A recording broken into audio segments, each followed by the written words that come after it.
Shortly after the Knights Templar gained official recognition from the Catholic Church in 1129, their influence expanded dramatically, and their ranks swelled at an astonishing rate. According to some sources, their numbers grew to nearly 20,000 members, spread across Europe and the Middle East. They transformed from protectors of pilgrims to an elite force, a strike unit within the Crusader army. They were bound by strict ethical rules, such as chastity, piety, obedience, and avoiding women. Their organizational and military codes were even stricter, with secrecy and an unwavering commitment to never retreat in battle, as death for them was considered a great honor, rewarded with forgiveness and paradise. With these characteristics, their combat doctrine mirrored that of the Muslims, making them known for their bravery and valor.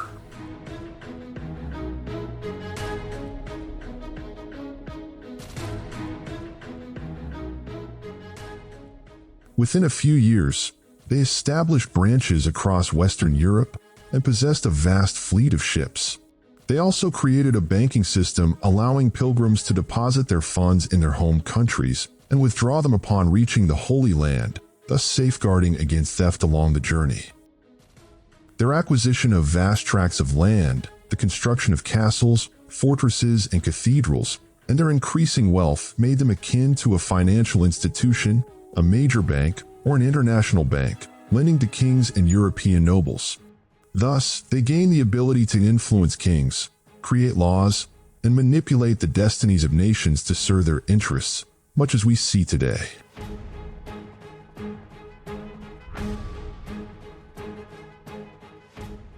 Saladin appointed his brothers Al-Adil Sif ad-Din to rule Egypt and Sif al-Islam to govern Damascus, then set out toward Aleppo, where the Zengid princes had fortified themselves and besieged the city in 1175. However, just as his unification project had enemies abroad, he also faced even greater threats within. In addition to the princes coveting the throne, the assassins harbored intense animosity towards him, especially after he toppled the Shiite Fatimid state in Egypt and established a regime adhering to Sunni principles. At that time, the leader of the assassins, Rashid ad-Din Sinan, conspired with Kamashtakan, and a group of 13 assassins infiltrated Saladin camp in an attempt to assassinate him. However, they failed in their mission. Meanwhile, his enemies among the Zengids launched a smear campaign against him, accusing him of forgetting his roots, portraying him merely as a servant of King Nur ad-Din Mahmud, an unfaithful and treacherous servant who betrayed his lord and denied his past. Saladin responded to these accusations by clarifying that he did not lay siege to Aleppo nor come to Syria except to protect the lands of Islam from the Crusader armies and reclaim what had been taken from the Holy Land. This was a mission that could not be entrusted to a mere boy, one too young to defend the faith and easily manipulated by the malicious. Perhaps now you understand where some of the writings, relied upon by certain mercenaries and narrow-minded individuals in our present time, stem from to distort the image of this great hero.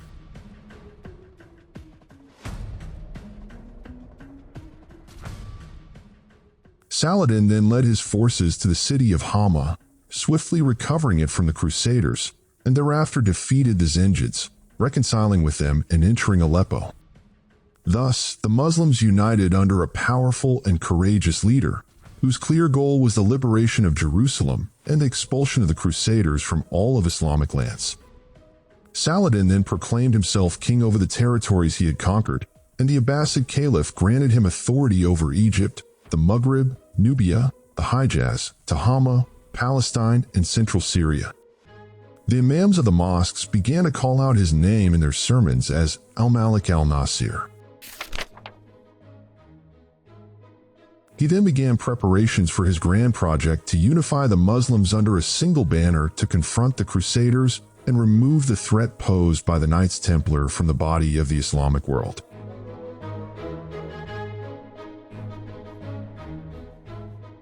In the Kingdom of Jerusalem, Baldwin IV, the Leper King, planned to strike at Saladin's stronghold in Egypt, seeking support from the Byzantine navy. Meanwhile, his army clashed with the Muslim forces at the Battle of Tel al-Jazar, or the Battle of Ramla, where Saladin suffered a crushing defeat and retreated to Egypt. However, he quickly regained his strength and soon launched successive blows against the Crusaders. In 1190, Baldwin IV advanced his army toward Damascus, where a battle near the Jordan River took place. The Muslims emerged victorious, and the leader of the Knights Templar, along with many high-ranking Crusader knights, was captured. Baldwin IV himself came close to being taken prisoner, but he narrowly escaped. He then sent an offer for a truce to Saladin, which was accepted.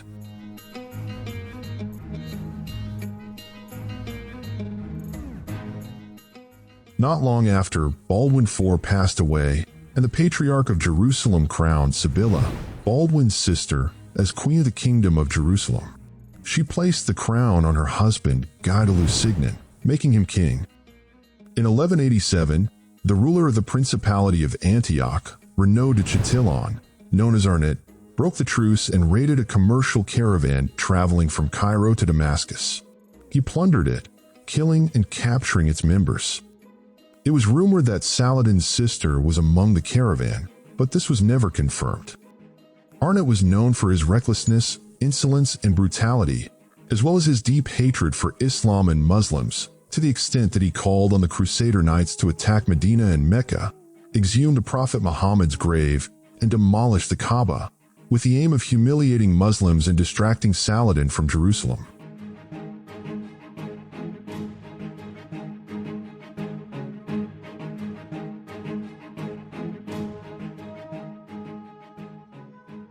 He indeed allied with the Knights Templar and sent a fleet across the Red Sea to achieve this goal. However, King Al-Adil Sif ad-Din, Saladin's brother, set out from Egypt with an army and defeated them, returning to Cairo with the fleet's commanders as prisoners. Saladin then issued a decree to execute them as a warning to anyone who might consider repeating such an act. Saladin then sent a letter to the king of Jerusalem, Lusignan, demanding compensation for the damage, the release of the prisoners from the caravan, and accountability for the perpetrator. However, Lusignan, weakened by Arnett's power and influence, failed to respond. Saladin declared a state of mobilization in preparation for a massive battle and swore to personally kill Arnett. He opened the doors for volunteers in Egypt and sent out requests for support to Mosul, the Arabian Peninsula, and the Levant, calling on them to reinforce his army. The Abbasid Caliph, Al-Nasir li-Din Allah, supported him, commanding the kings in the Islamic lands to assist him with their soldiers and forces. Volunteers poured in from across the Islamic world, and a massive army united under one banner, with a singular goal: to liberate Jerusalem.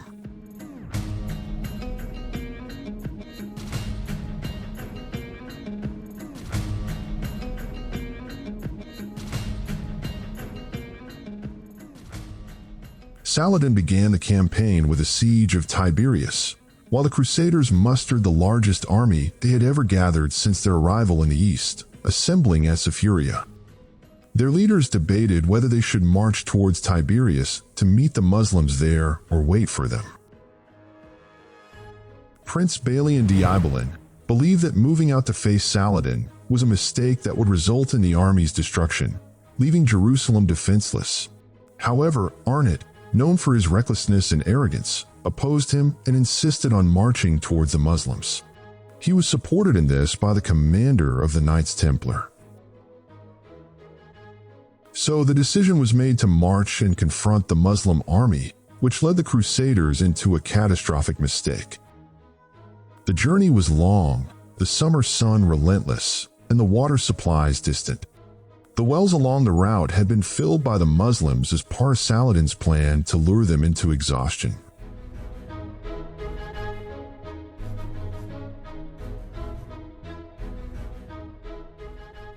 The Crusaders camped near Hany, exhausted and thirsty, while the Muslim army camped with the Sea of Galilee behind them, ensuring that the Crusaders could not access water.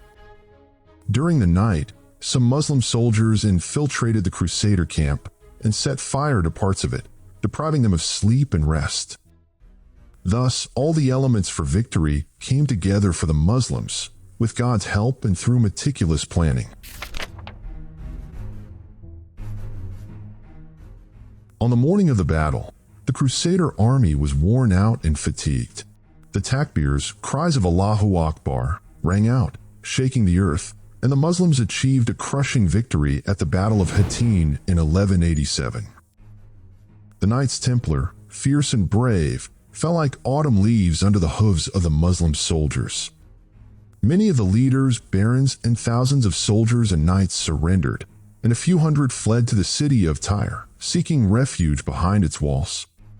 The king of Jerusalem, Lusignan, Prince Balian, and the criminal Arnott, whom Saladin killed with his own hand, were captured. Saladin swore an oath saying, "I swore twice to kill him if I captured him, once when he planned to march to Mecca and Medina, and the second when he looted the caravan and took it treacherously."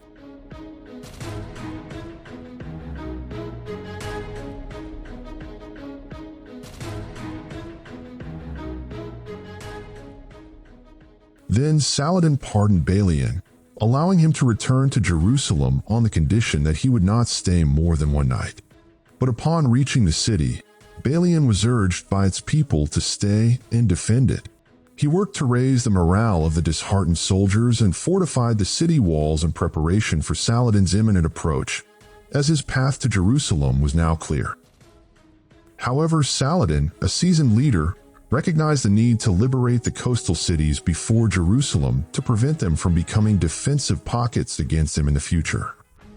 He liberated Acre, Sidon, Beirut, Byblos, and all the coastal cities except Tyre, believing that its liberation would take too long, so he left it and headed towards Jerusalem, laying siege to it and offering its people safety and the protection of their lives in exchange for surrender. However, they refused, fearing betrayal by the Muslims and retaliation, similar to the Crusaders' actions when they had taken the city.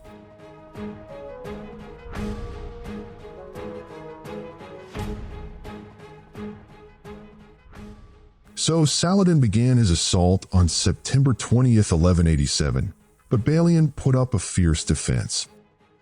Eventually, Muslim soldiers reached the northern wall and breached it.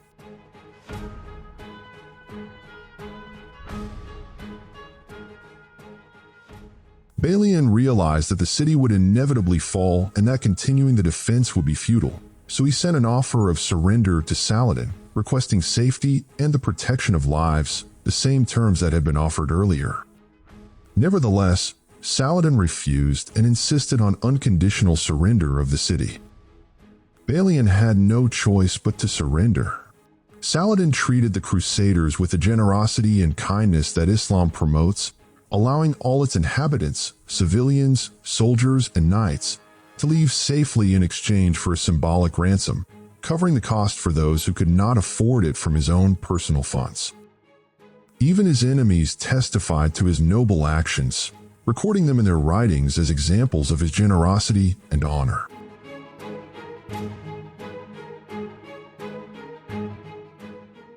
When the news reached Baghdad, the Abbasid Caliph sent him a plaque inscribed with the words of Allah, "And we wrote in the Psalms, after the reminder, that the earth is inherited by my righteous servants." Saladin entered Jerusalem on October 2nd, 1187, praising God for granting victory to Islam and the Muslims, and for cleansing and liberating Al-Aqsa after it had been under Crusader occupation for 88 years. The flag of Islam waved high in the sky of Jerusalem, confirming that victory only comes through the swords of jihad and that submission to the enemy results in humiliation and regret. That historic moment stood as the crowning achievement of a long and arduous struggle, culminating in the immortal Battle of Hattin and sealed by the triumphant recovery of Jerusalem.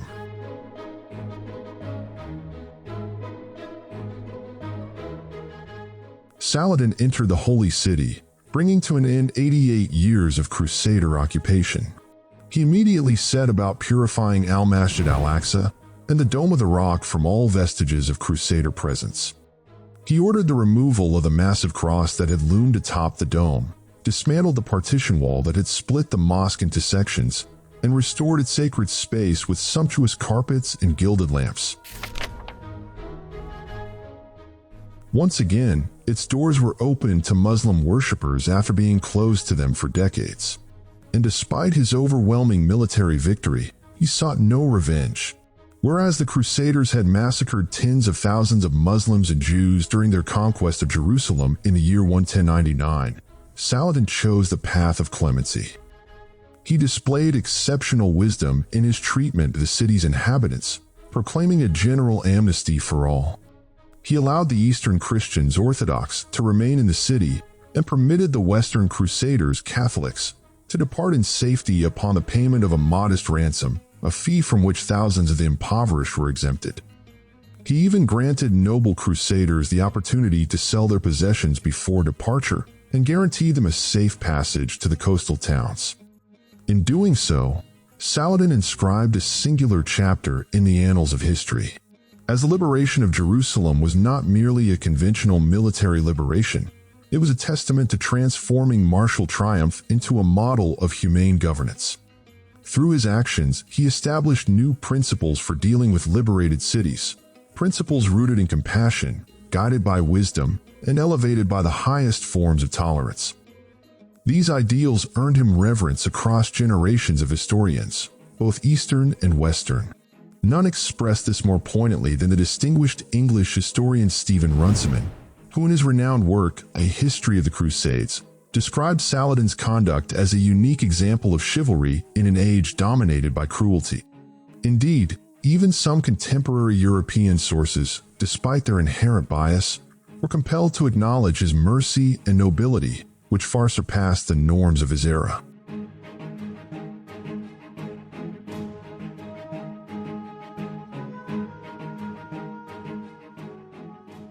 Today, more than 8 full centuries later, that moment in history continues to stand as a shining reminder that the most profound victories are not etched by swords, but by the enduring imprint of values upon the human spirit.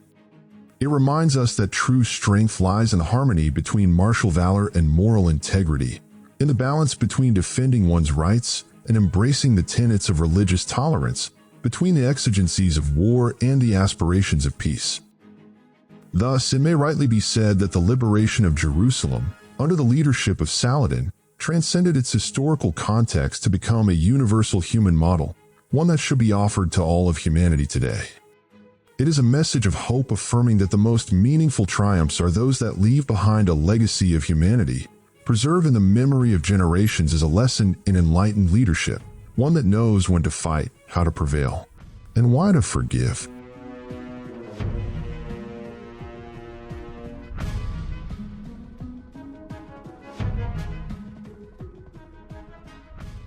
Not long after that resounding victory, the remnants of the Crusaders gathered in the city of Tyre, setting the stage for a new chapter in the saga of the Crusades and reshaping the map of conflict for years to come. As after a siege that lasted 7 months, Saladin was compelled to withdraw, redirecting his efforts toward Jerusalem. Thus, Tyre remained the sole defensive enclave along the Levantine coast, a thorn embedded deep in the side of the Islamic world. Following the crushing Crusader defeat at the Battle of Hany, Tyre became the destination for waves of surviving knights, dispossessed nobles whose fortresses had fallen, and scattered soldiers who saw in the city their last refuge, their final bastion of hope. Conrad of Montferrat took command, rallying the forces and strengthening the city's defenses, taking full advantage of its unique geographical position, an island tethered to the mainland by a narrow isthmus. He forged alliances with the naval powers of Pisa and Genoa, temporarily securing maritime supremacy and transforming Tyre into a strategic cornerstone of the Third Crusade. It was from there that the armies of Europe, led by the King of England, Richard I, famed as Richard the Lionheart, prepared for a renewed campaign to reclaim Jerusalem. As for the Knights Templar, fate held for them an ominous surprise, one they had never foreseen, a horror beyond even their darkest and most terrifying nightmares.